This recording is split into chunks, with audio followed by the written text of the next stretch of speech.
Session with Dr. Farid Holakouee.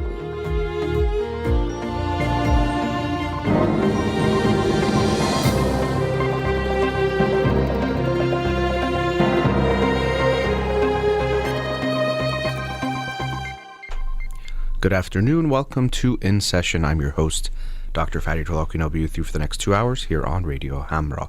Studio number to call in, 310-441-0555. You can follow me on Twitter or Instagram or like my page on Facebook to get updates on the show or suggest topics or books for the program. And the shows are uploaded at the end of each week to my SoundCloud page and podcast on Spotify and Apple Podcasts. Studio number 310-441-0555. So, doing the books of the week today, because on Monday night, I was very happy to be joined by Tara Grammy. We had a great conversation talking about mental health, stigmas related to mental health and therapy, also culture, specifically Iranian cultural issues and how they relate to mental health as well, and just being an artist and her own journey in becoming an artist and all the aspects that she's experienced related to that, which was really, really enjoyable. Had a great time, and many of you already responded about that conversation. So thank you again to Tara Grammy for joining me Monday night. So that brings us to the books of the week. So the book of the week for this week that I'll talk about on next week's show is The Future is Degrowth, A Guide to a World Beyond Capitalism. The Future is Degrowth, Matthias Smeltzer, Andrea Vedder, and Aaron Van Stinton. I'll have to practice those last names before next week. The Future is Degrowth, A Guide to a World Beyond Capitalism. Looking forward to reading that and sharing it with you next week. The book of the week from last week that I'll talk about today is The Turnaway Study, 10 Years, 1,000 Women, and the Consequences of Having or Being Denied an Abortion by Diana Green Foster. And so the Roe v. Wade decision, Supreme Court decision in the United States related to abortion, understandably created a lot of reaction. Abortion is a very hot button issue with people on both sides of the debate feeling very strongly about it. Polarization is really high in the United States in general, but this is one of the more polarizing issues. And so, of course, anything related to abortion is going to create a lot of reaction. So to begin with, what I won't discuss today in the study itself, in the book itself, doesn't discuss, is the philosophical debate that is related to abortion, which can itself be one of the reasons why people have intense reactions to it. But I can't answer those questions. I don't think anyone can give an answer to them. Most people's beliefs either come from a religious understanding, which sometimes is from religious books, but often is from religious individuals over time, or groups who have formulated some type of an opinion on this or a belief about, for example, when life begins. And on the other side, people who see it in a different perspective or might recognize when life begins in a different way, when, for example, the fetus can viably live on its own if it was to be born or removed at that time. So that is, of course, an aspect, a very important aspect of this whole issue. So in a way, we can't talk about it without talking about that to some degree, but there's also no way for me to answer that or give my perspective, and I'm not going to get into that today. What this study looked at is what are the consequences to the individuals who are either denied an abortion or given an abortion, and what happens to them, their futures, their families, their children they might already have, or future children, looking at those impacts, because actually, as much as abortion has been a hot button issue for decades, there hasn't been a lot of research actually that can give us answers. And so, as Diana Green Foster talks about in the book, even we see Supreme Court decisions made or rulings where an individual justice might share their opinion, but it's really opinion not based on data. So Justice Kennedy saying something along the lines of, it would be conceivable, or it would be reasonable to assume that many women will regret their decision and this will affect their mental health if they have an abortion. But that was based on just his thinking, his opinion, wasn't based on data. And so what this study aimed to do was to look at issues like that. What does happen to a woman's mental health after she gets an abortion, or if she is denied an abortion? So looking at the study itself and what it was, so as the subtitle says, 10 years, 1,000 women, and the consequences of having or being denied an abortion. What they did was they went to in various abortion clinics across the country, recruited women who either were just under the limit so they could access an abortion, or could not access an abortion because they were just over the limit. So many states have certain restrictions, and even sometimes clinics will have a different restriction of the abortion, when they can provide an abortion or not, according to gestational limits and levels. So if you've been pregnant, for example, 12 weeks or 20 weeks, some states and then some clinics will allow or not allow based on that. So what they want to do is compare those women just on both sides of that border. Those, let's say, who were just under the limit, they could get an abortion, those who were just over and could not, because understandably these individuals would be similar in their experience, and if they were similar in their backgrounds and other demographic and important issues that relate to outcome, then we could see that the impact of having or not having the abortion, what was that on their lives, and different factors like that. So they followed about 1,000 women and collected data. Usually, I think it was every 6 months. They collected data, and also with some of the women, they did more in-depth interviews. And in the book, there are 10 stories that are shared of 10 women who, some were given abortion, some were not. Even one gave their child up for adoption, which is actually quite rarer than I think most people think in these situations. And so you also get to hear their stories, which I think is quite important, because of course the data and the numbers are very important to understand what's going on. But when we're looking at any type of social issue, public policy issue, we want to hear the stories to know what do the individuals affected actually go through, not just see it from a distance and not recognize what's actually going on. So those stories do illustrate in a more complex way the situations that women find themselves in and what they go through and what leads to their decision-making process and what they have to go through to try to access an abortion and all of those aspects. So they recruited women who were fairly similar in most ways. They found the ones that were just under and just over the gestational limit. And the data is quite compelling, and it essentially makes it quite clear that abortion does not have a negative effect on these women. And quite the opposite, there are some negative consequences to women who are not granted an abortion and have to carry a pregnancy out to term that they don't want to carry out, and then deal with obviously what will be happening after that. That's a big take home. I will share some of the data to give you an idea of what the study found in different areas they looked at. To begin with, we can look at what are the reasons why women seek an abortion. Because, as I said, there hasn't been a lot of data gathered on a lot of these issues, a lot of issues related to abortion, but people have their assumptions. There's myths out there that you hear, things that we've accepted as some kind of truth but might not be the case, and that's why it's important to have scientists look at the actual data, collect the data, and see what happens. And then going back, another issue of the methodology is that usually in a study, the best thing you can do is to randomly assign people to different groups, and then some of them get some kind of treatment or some kind of whatever it is that you're trying to test. Some people don't, and then you measure them over time if you can. But of course, ethically, you can't force some people to get an abortion and prevent some people, or allow some people and not just yourself making that decision.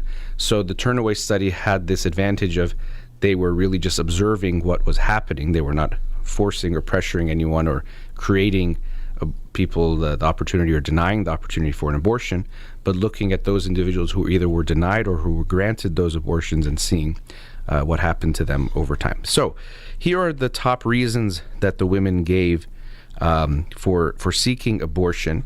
And women were allowed to give more than one reason. And what they found was that most people have more than one reason. And so I say that because when you look at the data, it adds up to much more than 100% because people could give more than one reason. So the top reason was not financially prepared. And so the women in the study who were seeking abortion, we do find that they tend to be from lower income and wealth levels. So not financially prepared was 40% of individuals gave that answer, almost half. Not the right time for a baby was 36%, based on circumstances they were in, their age, financial preparation related to that, different aspects of their lives. Also could be related to the partner they were with, which was also its own issue, but it just was not the right time. That was 36%. Partner-related reasons, 31%. Many of the stories you hear in the book, there are individuals who are in relationships that are either abusive or toxic, very unhealthy, not stable for a variety of reasons, making it that having a child with that individual would not be favorable for that person. There's also needs to focus on other children was 29%. Now, this was another one of those, for me, a misconception or assumption I had was that most women seeking abortion, they are younger individuals, or the stories we hear often is of the younger individual who wants to get an abortion, which does happen. But also what we find is that 60% of women seeking abortion in the study already were mothers. So they already had children. It wasn't their first pregnancy, or they already had children in their lives. So that was a significant reason for many people. 29% gave that reason, that they had to focus on their other children, and having a new child would interfere with that. Interferes with future opportunities was 20%. So many of these women were in a stage in their life where they knew having a child would interfere with setting goals or achieving goals aspirationally, educationally, professionally, which also relates to the support that they had, of course, because the less supported they would be, the harder it is to take care of the child and pursue goals. But nonetheless, not having a child, of course, will affect the types of things that someone can pursue. And so this is a big part of what people say when they look at abortion rights, is that it also takes away the woman's decision to plan her future and plan her life. We're taking that away from her as well. So then there's other reasons that got less than 20%, not emotionally or mentally prepared. Health-related reasons do come up. That, of course, is one of the reasons that most people actually on both sides might agree to, that if the mother's health is in jeopardy, or if the child, the fetus's health is certainly going to be not good, that they might be more open to an abortion being okay. So things like that, not independent or mature enough for a baby, wants a better life for a baby, doesn't want a baby, or to place baby for adoption. Again, adoption tends to be a very unpopular decision for mothers to make. If they can have the abortion, they will, but if they have to carry the baby to term, it's very hard for many women to be okay with giving the child up for adoption, knowing that they're out there but not having a connection or relationship with them. So that was giving you some of the reasons why women will seek an abortion. But what I want to do is get more into the data and what was found in the Turnaway Study about the women who received and who were denied abortions. Again, this is the Turnaway Study by Diana Green Foster. We'll be right back. Welcome back. Continuing the discussion on the book, The Turnaway Study by Diana Green Foster. And so, as I mentioned, the book is based on this study that was done over 10 years, collecting data from 1,000 women about their experiences of either having been denied or having an abortion. And so this book compiles all of that into, it's a summary, it's about 300 pages long of all the research that was done, because many papers have been released based on this study, on different aspects of it specifically. So in this book, Dr. Foster is compiling all of that into into one volume, where you can see what the different findings were with these individuals. And Dr. Diana Green Foster, is a professor at the University of California, San Francisco, in the Department of Obstetrics, Gynecology, and Reproductive Sciences. But as she talks about in the book, there was many collaborators, multidisciplinary team from various social science fields and medical fields. And of course, the individuals from the abortion clinics themselves had to be involved, at least in the initial phase as well. So it took a village, as it always does, and this is a compilation of all the research that was found in this study, looking at women and what they experienced. Now, another myth that people sometimes have, or assumption that we might have, is that when people are getting a later abortion, however you define that, but let's say in the second trimester even, people assume that the reason why is that they have been contemplating what's the right decision for them, going back and forth, and they are unsure. But actually, their data revealed that this was not the case, that once women learn they are pregnant, usually they come to this decision sometimes immediately, but at most usually a few days or a week. It's not that they're going through weeks and months of debating back and forth, and that's why they are now in doing a later abortion, or not in the first trimester, or whenever it might be. Most women, once they learn they're pregnant, they shortly after do come to a decision.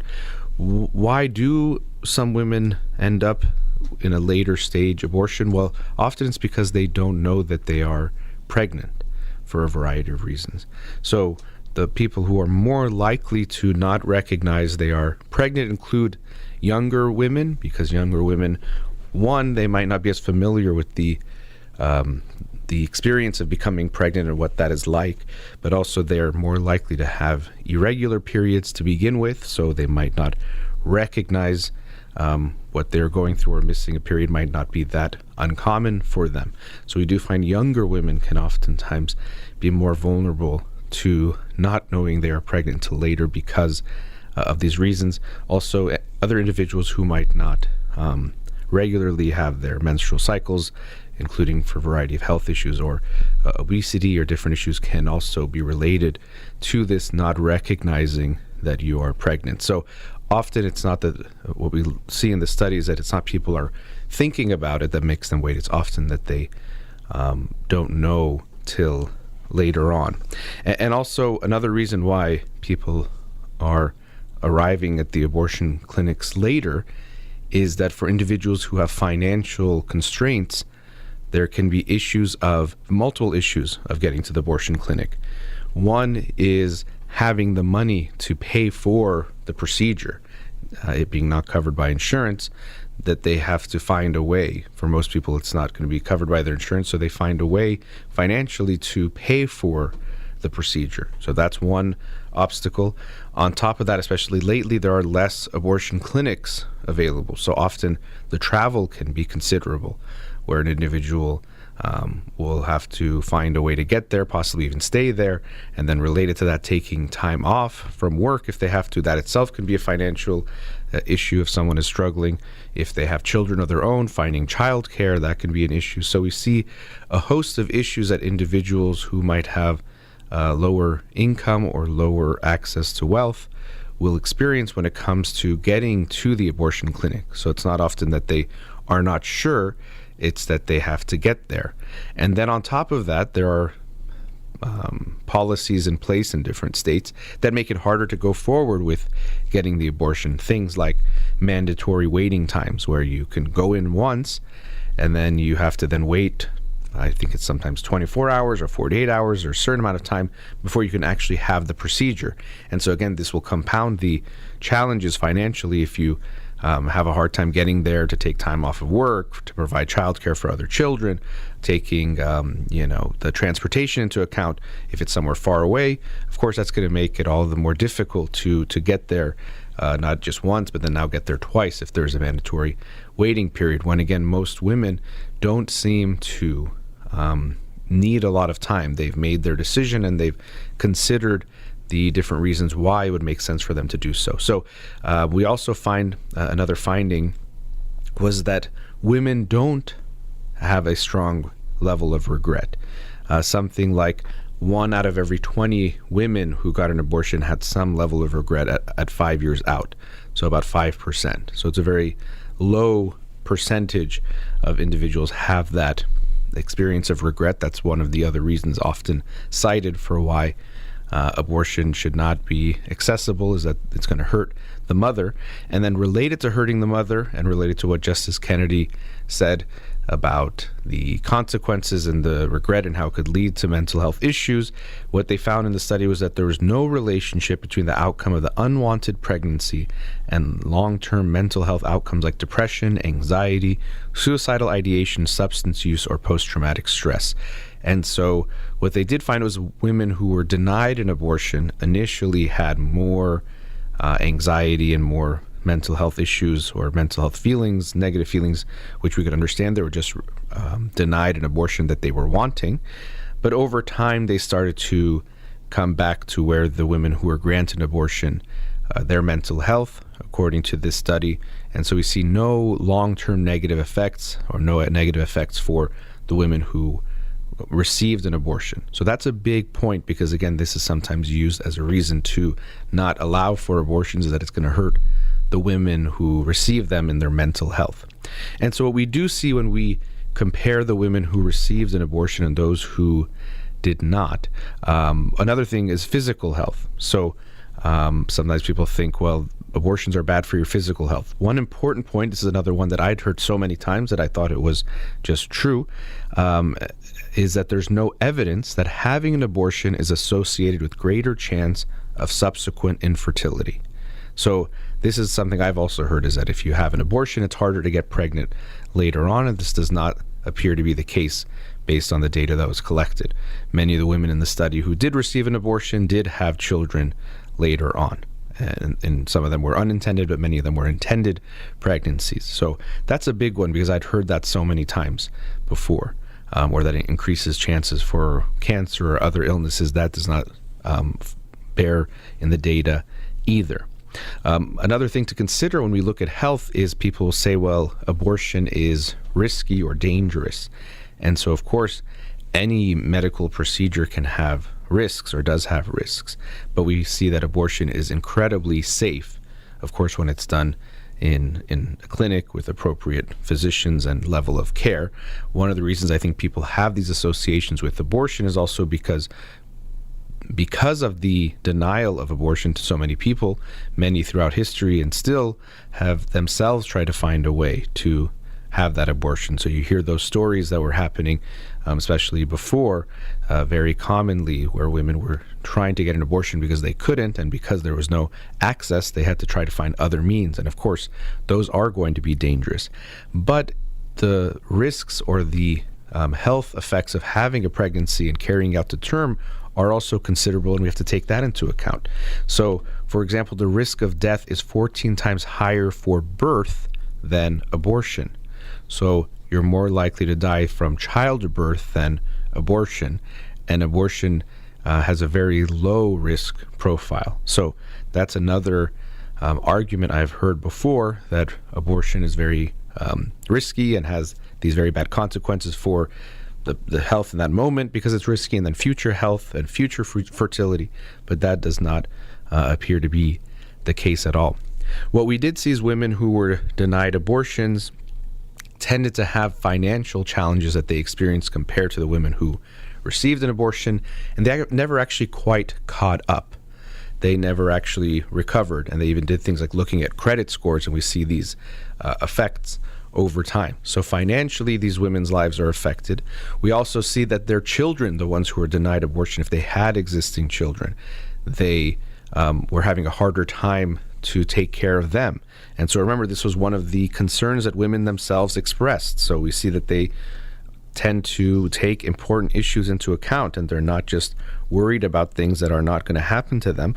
One of the reasons that women said, 29% said, the need to focus on other children. So they knew that they would have a harder time taking care of the children they already had. And so that's very important. So what we do see is there are several ways that the women who were denied abortion did more poorly than those who received an abortion. Also, women made plans that were more aspirational if they received an abortion versus those who were denied an abortion and forced to carry the baby to term. So they both had an equal rate in achieving the plans that they set out when they asked them every 6 months about those plans going forward, but they found that the ones who were denied an abortion set less aspirational plans, whereas those who were given an abortion that they wanted were allowed, or they allowed themselves, it seemed, to plan more aspirationally, professionally, educationally, personally, in what they were going to do. We also find that forcing the mother to keep the child does not seem to improve their relationship status or relationship future. That's another thing we sometimes hear, that if you have the woman keep the baby, that then they're going to have better relationships or be married, stay married, or get married with that partner. Unfortunately, often the situation in women who are seeking abortion, they are not in a good relationship to begin with. And what they found was that it didn't matter if they got the abortion or not, how long they really would stay with that person. It didn't make that much of an impact, but they were more likely to be in unhealthy relationship situations. Oftentimes, let's say if they are with an abusive, toxic partner, and they have a child with that individual, they have to have that individual in their life, or tend to have that person in their life more when they have a child together, even if they're no longer in a relationship together. And so this exposes them to more negative relational types of things. So what we see is that the effects to those women who receive an abortion seem to be not negative. There aren't the things that we worried about, this negative effect on their mental health, the regret, which might lead to the presumed negative mental health outcomes. From physical health, they are doing better than the women who have to carry the birth to term. This is over several years, over the 5 years of the study. We see this. Financially, they're doing better, and in so many ways, and we don't see them doing worse in any ways, which is really important. So when we look at the abortion debate, as I mentioned to start the show, there's of course issues related to philosophy and what does it mean and when does life begin that are relevant to a degree, but at the same time, when the government is making decisions about who to or how to create these policies, what we have to look at is the people that are affected by them. What's happening? Even if we're quote unquote pro-life, what's happening to the life that's already here, the children and the women who are going through this? We have to also weigh those into account. And also we want to make sure any decisions we're making based on anything, but especially something as significant as this, is looking or using data to understand what's happening, what are the consequences, what are we presuming will happen if we make certain decisions or make things a certain way. And up until now, we haven't done that, and now we do have the data. Sadly, I think because these issues, like many issues, people already have their mind made up. They don't get that persuaded by data. I think oftentimes people will ignore the data they don't agree with, or find a way to interpret it in a way that makes them feel like what they think is correct and just reinforce what they believe. But I do hope especially those making policies, the justices and individuals who have that, will at least take it into account to some degree. And to me, what I experienced in reading this book, it's always a nice experience for me, because when I read the book, it's like I take a deep dive throughout that week plus sometimes, of being in a topic or an issue. So this whole week plus, I got to look at these issues related to abortion, what the women go through. Of course, as a man, I can never know what that is like, but it was very eye-opening to me and made me try to understand the situation even better, because I know it's something that I still don't understand fully, but have more of an understanding through reading this book. And I think it's very clear that abortion care is part of health care, and we have to have that. And to make it into this situation where we make it harder for people to access health care in any way. I think it's for all people. This is something that I actually feel very badly about the United States, that we don't have universal health care where everyone has access to the health care they need no matter what, that we have to make that a reality. But abortion rights or abortion care is a big part of that. All of the prenatal type of care that people experience, there are real medical issues that come up, but it shouldn't be just the medical issues that I think deny someone or give someone the right to an abortion. As we see in this book and the research, it's affecting people's lives in quite significant ways. So this book is a great way to inform yourself more about the abortion issue, something that is very much a hot topic and something that we need to inform ourselves about. We all have opinions no matter what. We always feel something about something and make a decision based on that.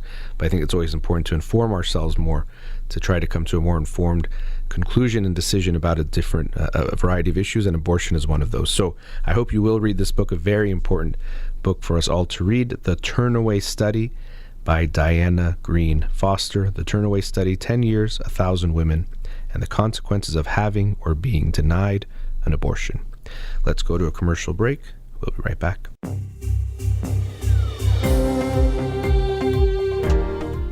Welcome back. Studio number 310-441-0555. Let's go to a caller. Radio Hamra, you're on the air.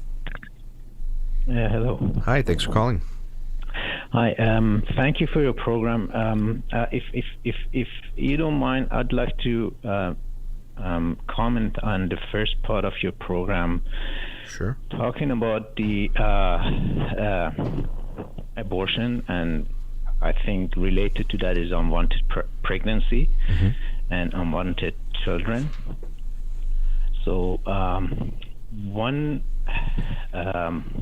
movie I saw was called The Turtles Can Fly. It's an Iranian movie, but it is the language is Kurdish, so I think even Persians have to see it with subtitle. But the movie is about a 13-year-old girl who has a child, and the child is a result of a raping by soldiers who attacked their village, and the child is maybe a year or two old, and the girl lives with his brother who's lost his arms cleaning mines. So it's a very tragic movie about the life in that region, life of children's life in that region. But one of the things that I think is a very big factor in these cases, abortion and unwanted pregnancy, is the child itself. What the child goes through, after being born as an unwanted child. And this girl was suicidal, and it was a trauma for her brother who was taking care of him. And not only that, he wanted to get rid of the child. So it's a very mixed and conflicting feeling in the girl, being a mother who by nature must love the child. But the way the child was basically born was traumatic to her, and for that reason she left the child on the slopes of mountain, hoping that maybe animals would eat the child, or somehow the child is killed. It was very, very tragic. Sounds like a very dark movie. Yeah. It's when that was happening in the movie, my heart was pounding. It was like, what is she doing? How is she getting rid of the child? And his brother didn't know. So it's basically a very, very, and the movie has no background music. It makes it connect to the movie better. Yeah. So What was the name of the movie? The Turtles Can Fly. I see. Okay. Well, yeah. I mean, that's a very tragic story, very intense. It's very unique. Of course, I think you're right. It's important to look at the experience of the children who are born in these situations. These are very complex philosophical issues, because when someone is then born, now the life is there, or we see the individual. It's very different than when we imagine they're not there, because once they're there, we treat the situation differently. Always that's going to be the case. But the study that I was talking about looked at also these outcomes of what happens, and even the maternal bonding to the child in these situations tend to not be as good as when the women wanted the pregnancy, which is not such a surprise, you would say, but of course we always want to look at the data. So yeah, I mean, these policies and rules that we come up with, as I mentioned, we need to look at the lived experiences of the individuals affected by the policies always, but sometimes when we look at it just in an abstract way, we miss the actual experiences, the people that will be affected and impacted, including the mother, the child that will be born in this situation, and also if there are any existing children, as I mentioned in the book, which is often the case. So yeah, that sounds like a very heavy movie, but looking at the consequences of what happens in these situations. I don't know if you had a comment on the movie itself or just wanted to share about it. Mm-hmm. And Okay. Now to my question, I would like to know the effectivity. I was listening to one of your dad sessions, and he was talking to a lady who had a addicted child, and basically he mentioned that to recover or to help your child, it's better you take him to a full assessment, like a biofeedback, and basically. Well, biofeedback's not a full assessment necessarily. I mean, it can be part of. But yeah, okay. But basically, so following that, we have I cannot call my son addicted, but he uses marijuana occasionally, and for that reason, we thought that we take him to a biofeedback. He had a couple of psychologists working with him and in the past, and basically it was not fruitful. So okay. Well, let me stop you there for a second. So how old is your son? 17. Now, does he want to are you saying you want him to stop smoking marijuana? Yeah. Does he want to stop? He has stopped a few times. Okay. Several times, but he has come back. Okay, but has he expressed he wants to stop completely, or what? He has not expressed that decision to us. Okay. But it's our observation.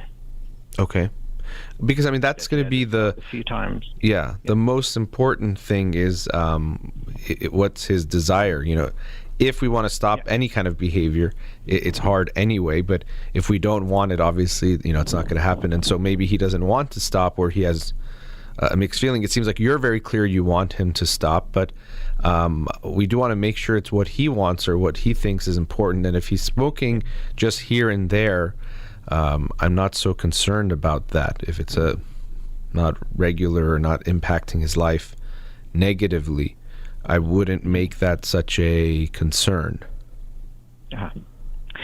But basically the problem with that is that he's been a very good student. Mm-hmm. He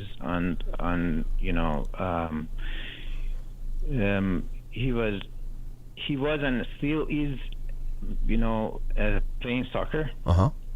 But the what I learned is that marijuana negatively affects your motivations, and so he's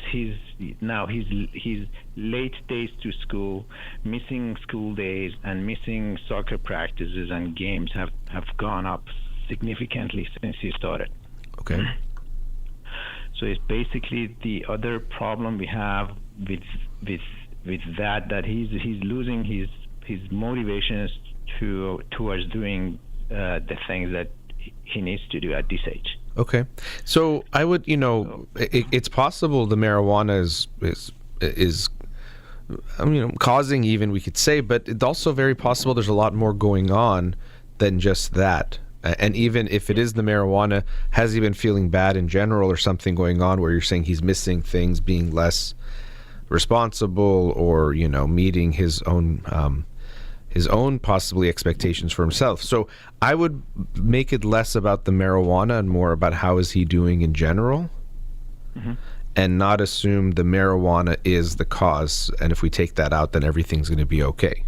So I would approach it more of in a holistic sense of like, what's going on with him, how is he doing, is he going through anything else mental health related, depression, anxiety, that can be connected to what he's going through. But I wouldn't make the marijuana the focus. Okay, so based on that decision, we took him to two biofeedback sessions in the past week. Okay.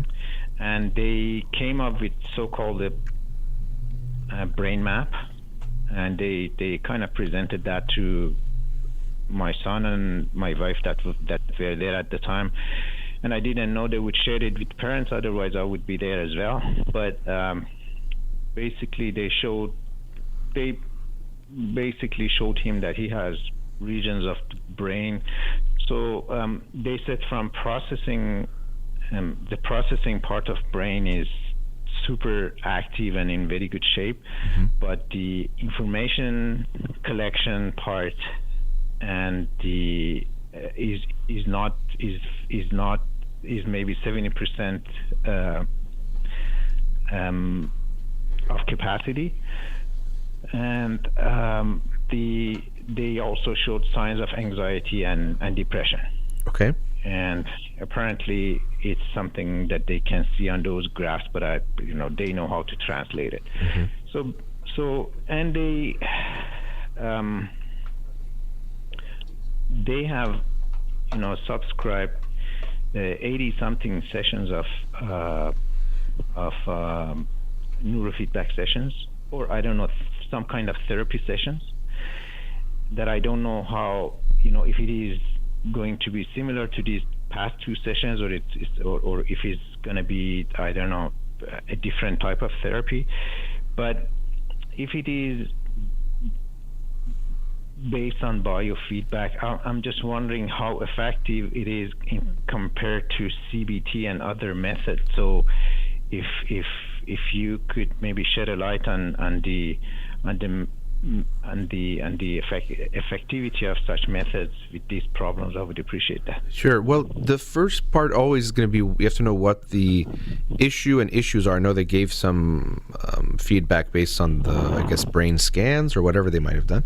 But also related to that, what are the goals of treatment? And so I haven't heard from you exactly what your son wants in all this. Like, what, and even in these appointments, is he asking for them, or are you making them for him and taking him, but he doesn't want to go? So what's important for me is when we're looking at treatment is, well, what's the problem and then what's the goal? Because if we don't know that, then we really can't come up with a treatment plan. So has he said he wants? Yeah. We wanted to make sure that he doesn't have ADHD, and that was the case. He didn't. They said that it's ruled out. Okay. And we also wanted to see the severity of if there's any depression. If we wanted to know, and we knew there would be some component of depression based on the discussions with the previous two counselors that he worked with, and we wanted to know the severity, and it's not a highly severe case apparently.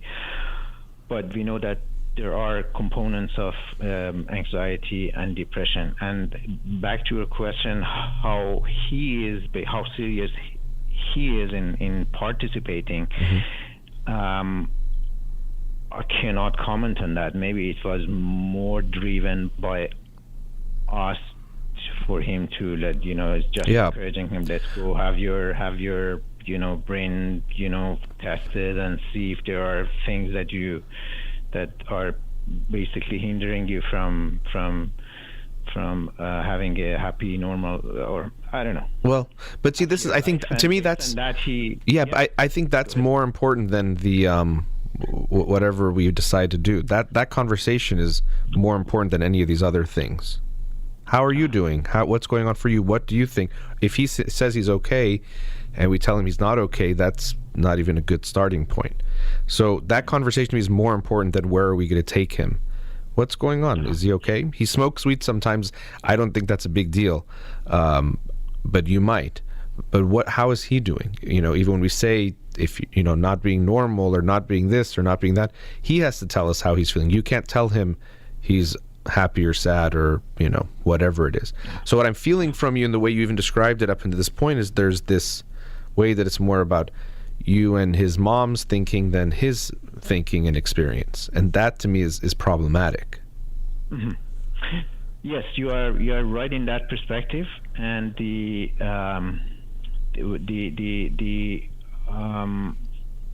I think he's in his sweet days. Our most, as I said, most of our concern went into his use of marijuana. Okay. But again, if that's not his concern, we're going to be in a bad start. Let me stop you there for a second because we're already past the commercial break, and I want to give us some time to get more into this aspect about you and him and the conversation. So we're going to put you on hold, and we'll talk after the break, okay?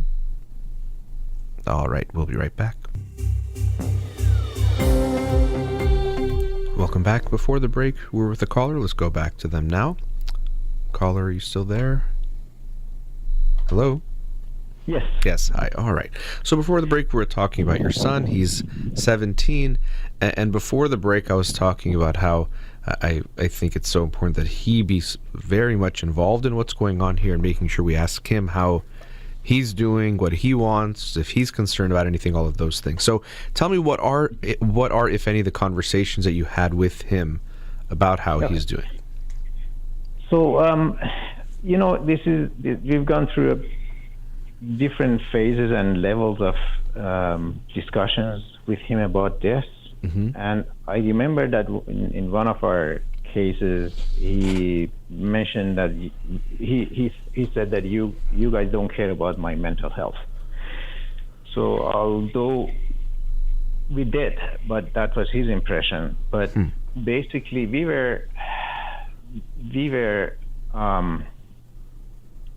So what did you respond to that?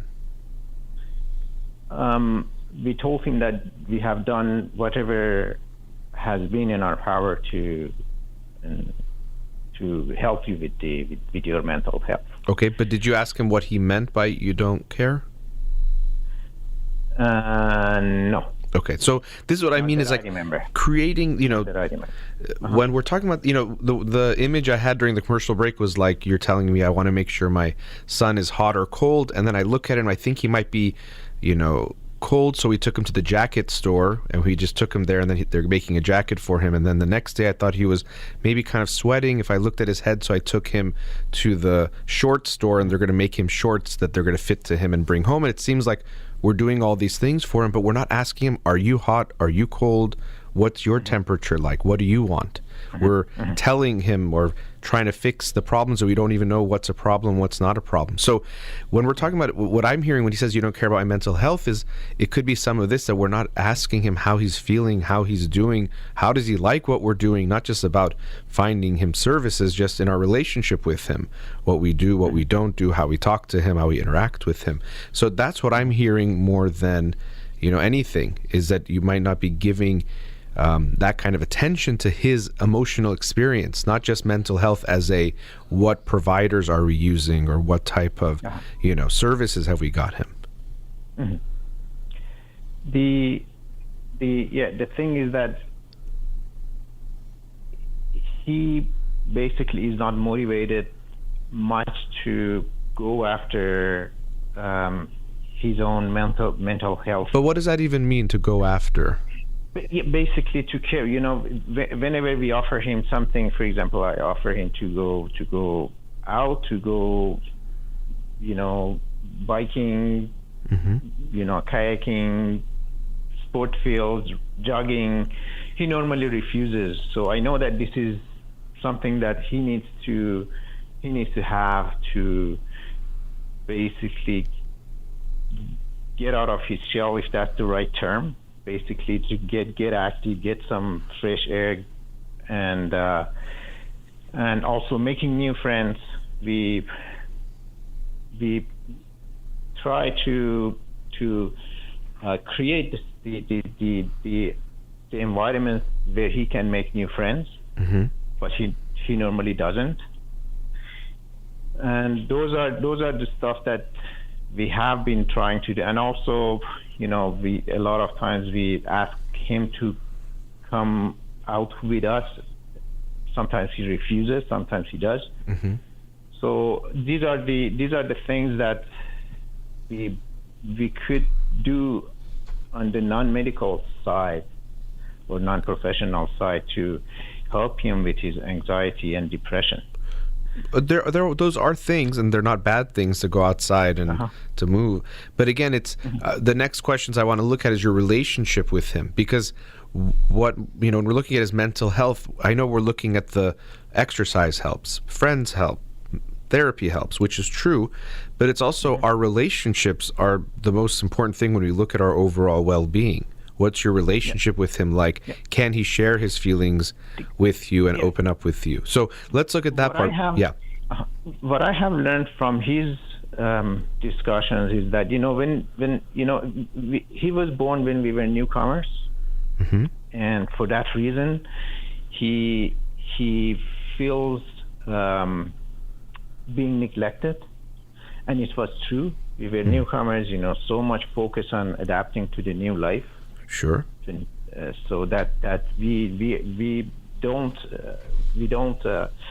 take responsibility of that neglect. And I have even personally myself told him that I know of that component, and I'm sorry that I couldn't do better. So I've even apologized to him about that. That's not that we were both working, and sure. Well, it seems circumstantial. This is what I could do. Yeah, that's wonderful. I mean, most people don't do that, recognizing, it seems like a lot of it was the circumstances, but still acknowledging his experience that you couldn't be there for him the way he needed you. And is he the only child? No. Okay. We have 2 kids after him. Okay, that they were both born. All 3 were born in the United States. Okay, and how old? What's the age difference there? How old are they? 15 and 12.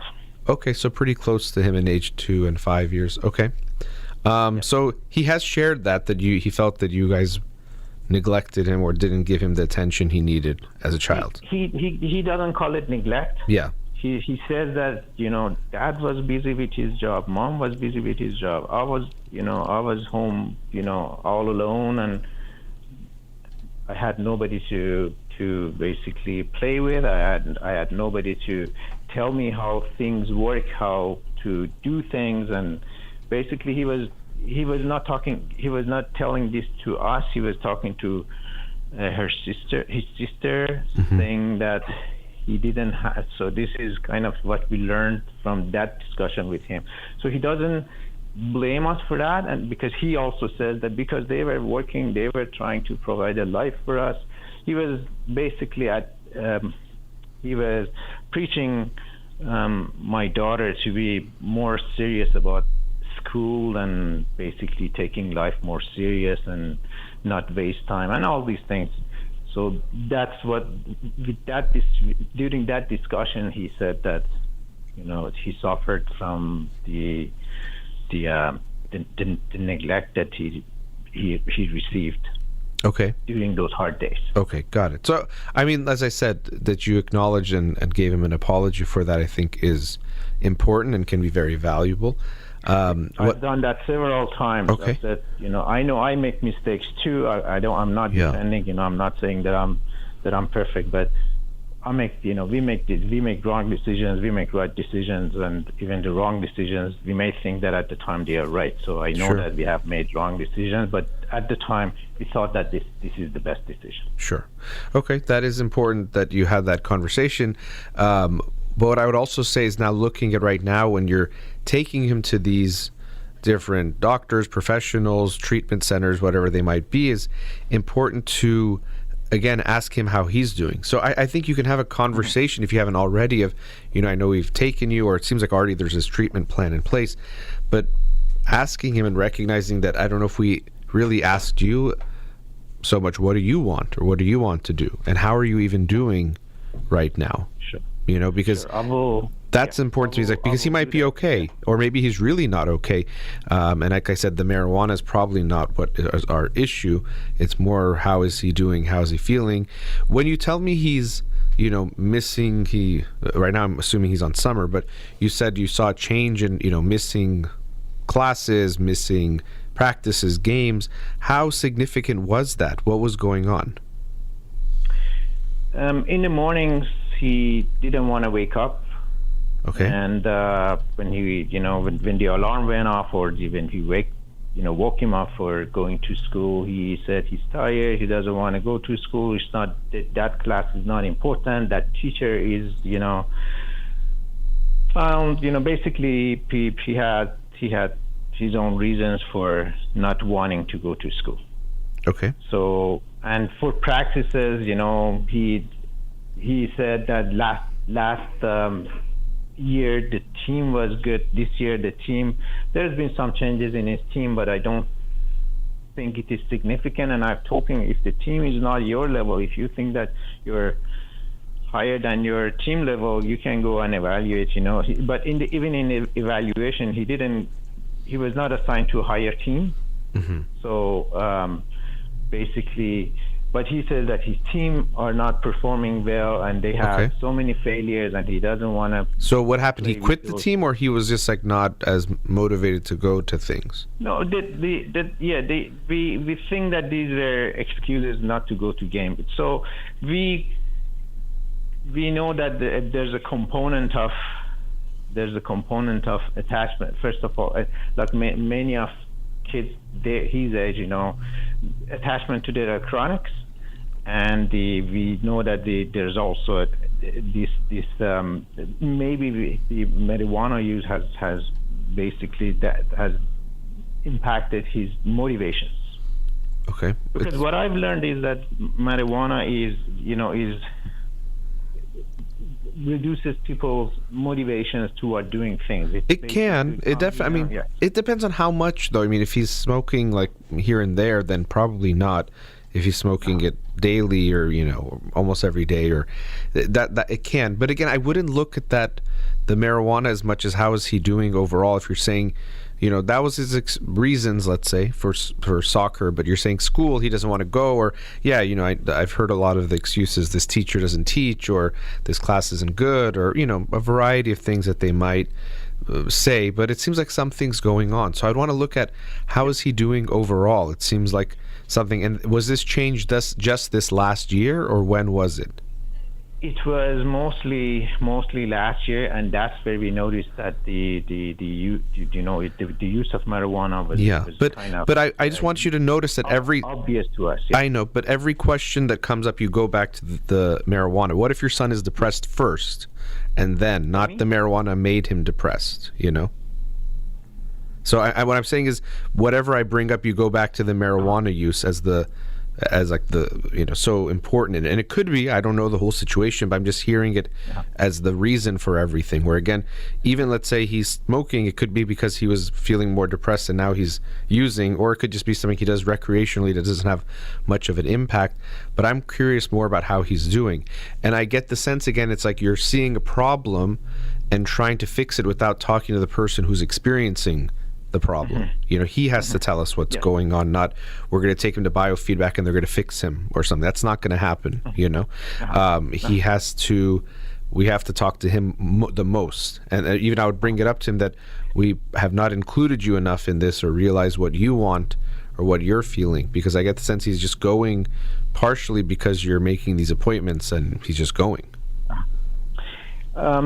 It's not just making the appointment and asking him to come with us. We've had some preparation discussions with him, but I think I will. But what does that mean? What's a preparation discussion mean? We told him about the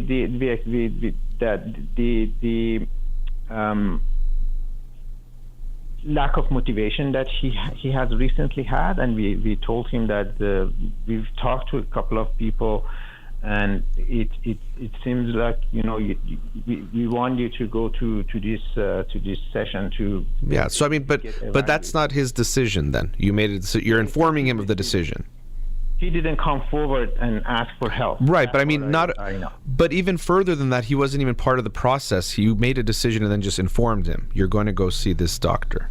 That's what I mean. That's different than, hey, I've noticed you're less motivated. How are you doing? Yeah. Let's talk about it. Are you okay? Mm-hmm. And then he says, I'm okay, or I'm not, or whatever it is.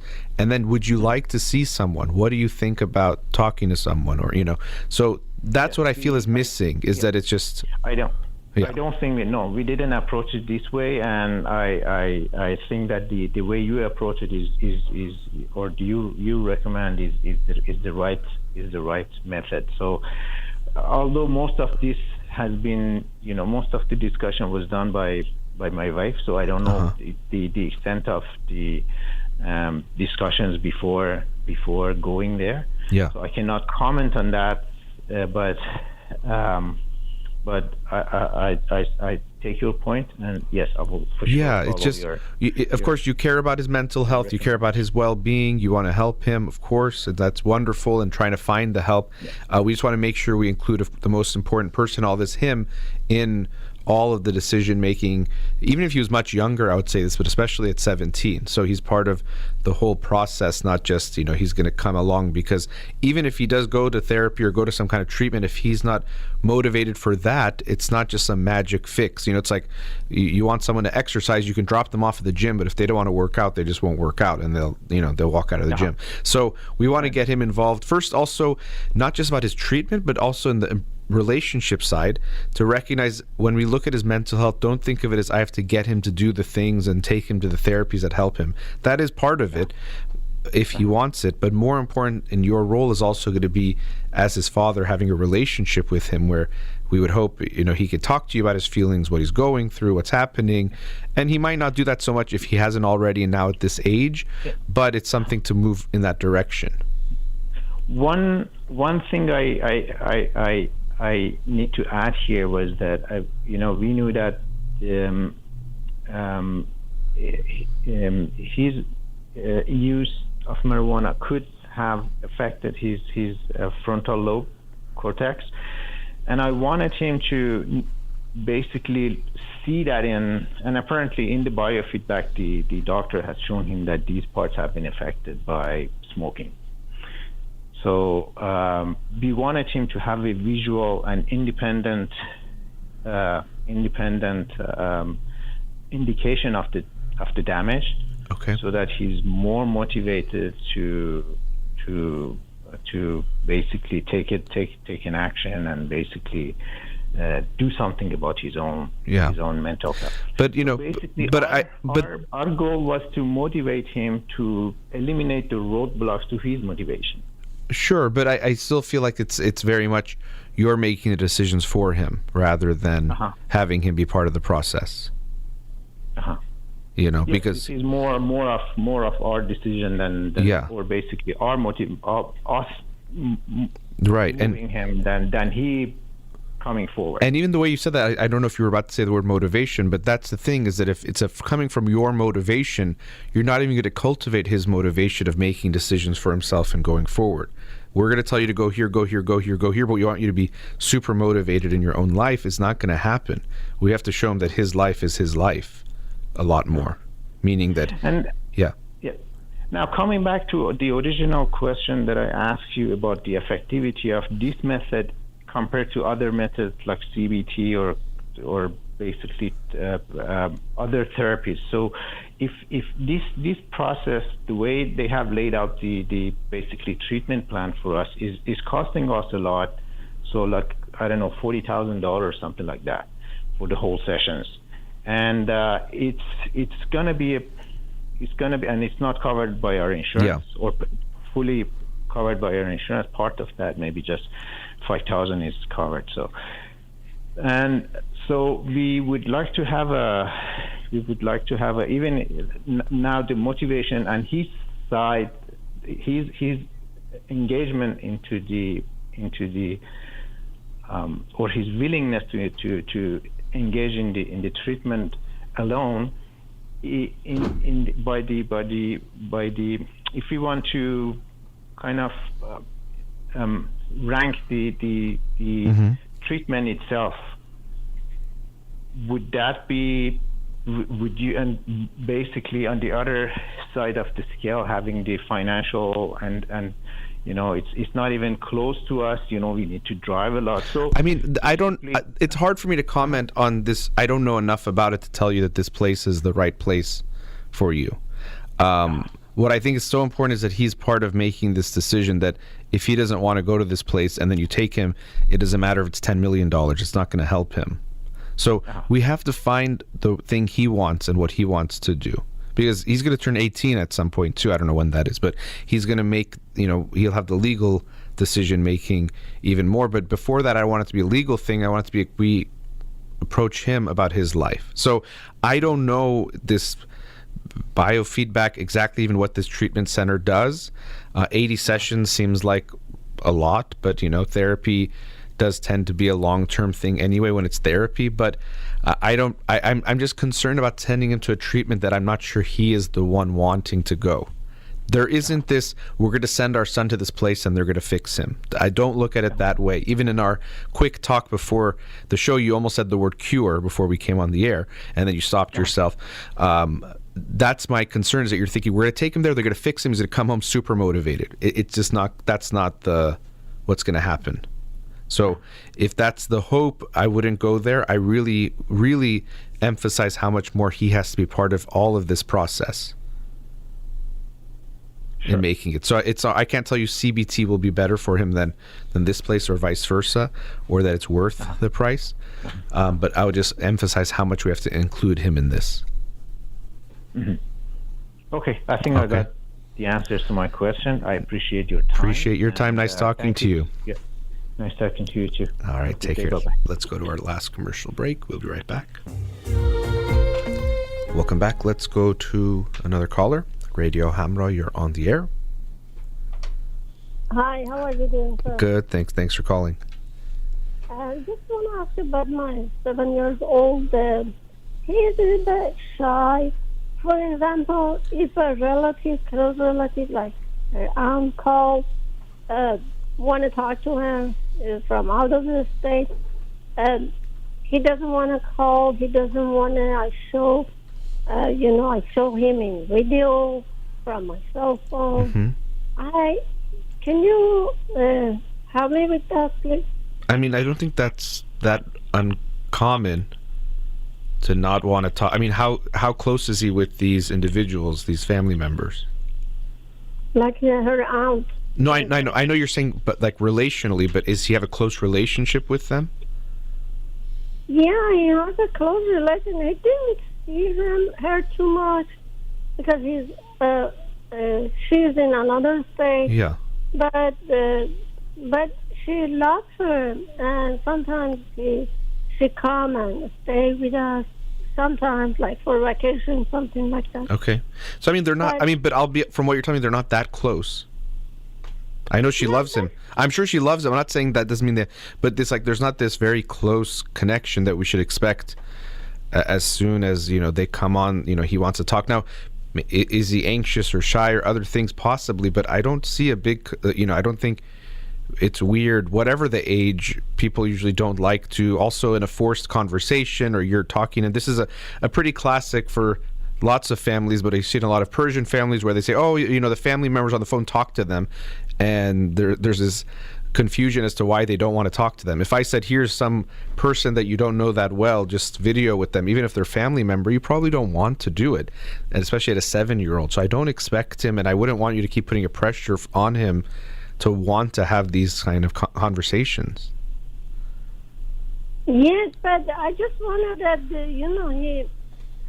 he just had good communication when he grow up, because, everything is with good communication. Of course. But a big part of good communication is that we only have the conversations that we feel comfortable having. And so we also want to teach him that if he doesn't want to talk to someone, he shouldn't be forced to. Or if he doesn't like how the conversation is, he shouldn't be forced to have that conversation. That's also part of communication. Yeah, but what about the socializing? Sure, but does he not like talking to does he not talk to his friends when he sees them? Yeah, he talks to his Okay, friends. so those are the conversations he wants to have. So you're saying, why doesn't he want to have the conversations he doesn't want to have? I mean, he doesn't want to have them. And we might think, well, it's his aunt and the aunt loves him. I understand. I'm not saying the aunt doesn't love him and doesn't want to talk to him, but he doesn't want to talk to them necessarily. Just like sometimes the aunt or uncle or family member wants to hug or kiss the kid, but the child might not want that. And we actually should promote the child's autonomy to make that decision for themselves, that I don't want to hug or kiss right now, or to hug or kiss you. But sometimes we put that pressure, oh, it's your uncle, it's your aunt, or it's this or that, or they love you, so you have to hug or kiss them. That's not giving a child a good message about their own autonomy and control over their life, or that they are allowed to listen to their feeling and not just give in to the other person's feeling. Yeah, but how I can, I can help him that be more socialized. And, because, as I mentioned, it's very important to be socialized and have a good communication with the people. Well, what's his social life like with his friends and with his classmates? I don't know at his school, but he has a couple of friends. I don't know what he's doing at the school. I'm not there, but he has a couple of friends. Okay, but the teachers have never told you anything? They're worried about him? Because from what I'm getting from you, his social life seems okay, and you're saying communication skills, you're worried about that, but talking to adults that out of the blue, I don't know how you're even having these conversations. Sometimes it's like, okay, you're talking to your sister, let's say, and then you say, oh, come talk to your aunt, and he's doing something else, or he's in the middle of something. It's not that he should necessarily just drop everything to want to have the conversation you and your sister want to have at that moment, or that should be expected. No, the teacher didn't say anything. They say always he's a good kid. Okay. But the thing is, he's not doing anything. He doesn't want to talk to Anne. And when I said, oh, no, I don't want to talk to him, or even to, I don't know, others, maybe they are not too close, as you mentioned. Yeah. I don't know. Yeah, I wouldn't expect him to. I mean, I would actually say if you want him to, be better at communicating, we want to really make him feel okay as he is. Don't make him feel bad about this, that he doesn't want to talk to his aunt or uncle randomly on the phone, FaceTime, especially kids, they don't really do those things anyway at that age. But still, like most people, even 20-year-olds, I see this happening in families, that they say, oh, your aunt is calling from Iran, or your uncle is calling from here, and they have to talk to them. And, I don't get surprised when they say they don't want to have that conversation. So I wouldn't take this to mean he's a bad communicator or he's going to have issues communicating. And especially, I wouldn't want you to make him feel that way, that he's doing something wrong or he's a problem. I would really want you to respect what he says to you. I don't want to talk right now, Mom. Okay. And if you want them to talk to, with his aunt, you can have other conversations. Say, would you like to say hello to your aunt later today or at some time? You plan it with him rather than just call and expect him to be excited to talk to her or want to talk. A lot of kids that age don't feel comfortable. As I said, even older, whatever age, they might not like it, especially that age. I'm not that surprised. So I wouldn't want you to make this into an issue or make him feel bad, Yeah. Thank you for talking about that. Sure. Because he's a good kid. I'm sure he is. Everybody says he's a good kid, but as you mentioned, I shouldn't force him. Yeah, the forcing is one of the biggest things we do in families. Is we think we have to make people do this, do that. Yeah, Persians were very talented at it. Yeah, we're really good at it. it's like I said, it's not just 7-year-olds. I see it with 27-year-olds and 37-year-olds still being forced to have conversations they don't want to have. And like I said, what I'd want you to teach your child is your feeling really matters in your communication. If you don't want to talk to someone that doesn't, that makes you feel uncomfortable or something, you're allowed to listen to that, not you have to talk because they want to talk. Now, of course, in life, we sometimes have conversations we don't want to have, and, that does happen, but that's in a different kind of area. But in these areas, I would want you to make him feel more okay with how he feels, not that you should want this conversation, Mm-hmm. Yeah, you're right. And the other thing, how, this is like a general, how we can bring the self-esteem of sure. Well, this is a thing related to what we're saying is the most important thing is making him feel okay with how he feels. So he says, I don't want to talk. And if you say, no, you should, why don't you? That's not going to help his self-esteem. Now, you might be thinking, I want him to be so confident that I say, here's someone on the phone, and he says, oh, hello, how are you doing? And has a whole conversation with them. Maybe in your mind, that's confidence or self-esteem. But what you want to do more than anything is let him feel that what he feels is right. Oh, you don't like this conversation? Okay, I can understand that that's how you feel. So show him you understand and care about his feelings and that what he feels is okay and good. That's going to be more important than trying to get him to see something or feel something. So it relates to the same theme that he doesn't like something, or he feels sad, he feels angry, he feels whatever the emotion is. We give him the feeling that that's an okay emotion to have. That's an okay way for him to feel, rather than try to change that. So that pressure and pushing is only going to push him down. It's not going to push him up. So if you're concerned or thinking about his self-esteem, I would want you to think about how you might be pushing him down rather than pushing him up, and try to control or force him to feel something is only going to make him feel worse about himself, not better. Yeah, but for example, if he comes from school and doesn't want to wash his hands, should I say okay? No, you can still, those are tougher ones where you can say, the way we put it sometimes is you say yes to the feeling, but you might say no to the behavior or the request. So you can say, I understand you don't want to wash your hands right now. Let's say he wants to play or do something, but you know that when we come home first, we always have to wash our hands. So you still show him you understand where he's coming from. Just like a lot of us, somebody's like, oh, I'm tired. I don't want to brush my teeth before I go to bed. You might still say, okay, I get it. You're so tired. You don't want to brush your teeth. And this is even a conversation we might have with ourselves, but I need to make sure I brush my teeth before I go to sleep because I don't want to, have negative consequences from that. So you still show him you hear his feeling, you understand him, you care about what he's going through, but you still might say no to him about things or say, I know you don't want to wash your hands or you don't feel like it right now, but this is something we always have to do. Yeah, and thank you. Sure. And I was thinking, what about the sex? How we can talk about the sex to the kids? I know at the school they're going to teach them. Yeah. At school, they do usually I don't know what grade. It's 4th grade, 5th grade, 6th grade. Yeah. Fifth grade, something like that. Yeah. The thing is, with any topic, really, especially we're discussing with kids, we can talk about anything essentially, but age appropriate. So at his age of 7, you don't need to get into details of sex and sexual intercourse and those things, but it could be relevant to things like, when we're talking about having these conversations, his body, and that he's allowed to, if he doesn't like how someone is going to touch him or touching him, he never has to allow for that. He never should touch someone in a way that they don't like, or if they don't like it, we stop. We don't touch someone in a way they don't like. So it could start with looking at his body, but at this age, I wouldn't say it's 7. You can have that conversation. That's important even from a younger age, but you don't need to bring up sex. If he asks you about it, you can respond in ways that are more concerned with his age too. So you don't, again, need to get to too much details, but you don't want to ignore if he asks. But I wouldn't say at 7 you need to bring up sex to him in any way.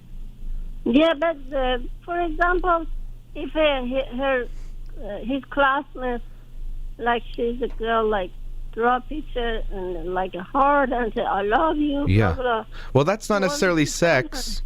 I mean, that might be, we might think as a romantic relationship that has obviously related to sex, but some people like each other or have feelings that they love each other or want to be close to each other. And so sometimes they draw a heart to, or they say, I love you when they feel that way. So these, I understand that you have concerns because these are hard, kids are going to ask you questions that you won't have all the answers to, because these are not easy things to talk about. They catch you off guard. It's okay. You're not going to have all the answers.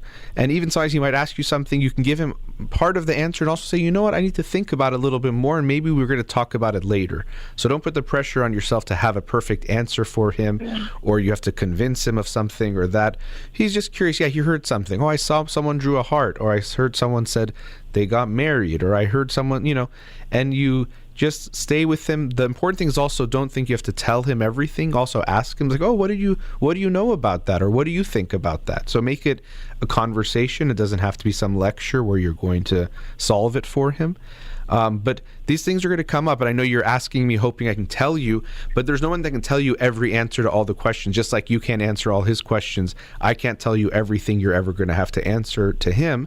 But just trust in yourself. Be patient. Don't feel like you have to fix everything he asks or give him a perfect answer. A lot of these things are difficult to answer. And think of it more of a conversation rather than he asks you and you give an answer. It's something you can talk about with him. I do have to go to another commercial break. So if you don't mind, maybe we can wrap up the conversation. But it seems like your son is okay. I would say don't put that pressure on him to be something he doesn't want to be or do something he doesn't want to do. And wish you all the best. Thanks for your call. Thank you. Have a nice day. Go to our last commercial break. We'll be right back.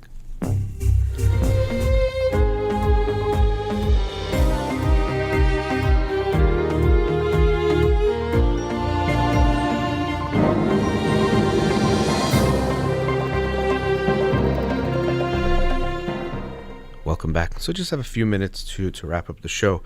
And the book today was on, as I mentioned, a very hot topic, hot button issue that brings up a lot of emotions because we're dealing with important things, people's lives, life, the well-being of individuals, autonomy over one's right, the decision to make, the decisions or the choice about your own life, all very important things.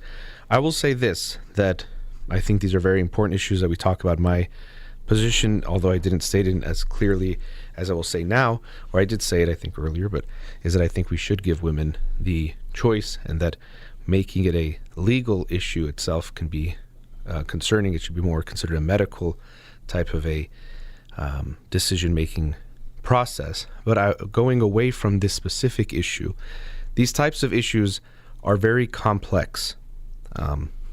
Economic issues, things related to, let's say, COVID, even lately, political issues of any kind, they're almost always very, very complex. And people tend to simplify them. And especially in today's day, we're getting more and more polarized, where everything is very black and white. It's either this or that, and you should see it only this way, and how could you see it any other way? And if you disagree with me, you're stupid, immoral, and all sorts of horrible things. And when issues are complex, what that usually means is, one, whatever answer we think we have is at most a partial answer. No one knows these things completely. As I've mentioned before, we can look at economics issues, tax issues, and even economists with PhDs will disagree with one another on what to do, or what will be the consequence of raising taxes, lowering taxes, doing this, doing that. There is disagreement amongst the experts, people who have studied it, yet most people assume they know, or it's so easy. Oh, just do this, or how could you do that? Of course you have to raise the taxes or lower the taxes, or whatever is your position. It just seems so obvious, and anything else would be stupid. But these issues are very complex, meaning that you're not going to have the whole answer, and then because of that, if someone sees it differently, you likely should be able to have some understanding for that, because they are complex issues that involve a variety of factors. And I say this because to come to resolutions or better understandings, we're going to have to see each other's sides more, and we're also going to have to look at our own side more critically. Whatever it is that you believe, recognize that you don't have a monopoly on the truth, that you haven't figured out whatever the issue is completely or have all the answers. You have some understanding, you have feelings about it, you have thoughts, you value some parts of the decision or the issue more than others, and other people might value other parts of that same issue. And so try to understand. Understand doesn't mean you agree. Understand doesn't mean even you accept their side as the right one or a good one. It just means you understand where they're coming from. So when it comes to guns, to abortion, to various things, I have strong feelings and opinions about them too, and at times share them on the show. But I do think it's important to try to make sure we understand what others are thinking, and really to look at ourselves critically and to think, okay, whatever this issue is, let me see how much I understand and recognize that this is the best I can do right now, but I know it's incomplete. So we don't know what would have been the best thing to do with COVID, even after the fact, let alone while it was happening or while we were figuring it out. But people like to say, oh, we should have done this, or that was so stupid, or how could you have done this or that? Well, if you think dealing with COVID was a simple matter, I think it shows you just really have no idea what the full complexity of the issue was. It's not a simple matter. When you look at economic issues, it's not simple. So anyone who offers simple solutions, we also have to be wary of that, because people are drawn to that. Quick fixes, simple issues, or simple solutions will always gather attention because it feels nice. Oh, it's so easy to fix this, whether it's a personal problem or a political or social problem. But recognizing the reality is that there is complexity. It is much more complicated than you probably think, or any one person is going to make it sound. And being aware of that, I think, is really important.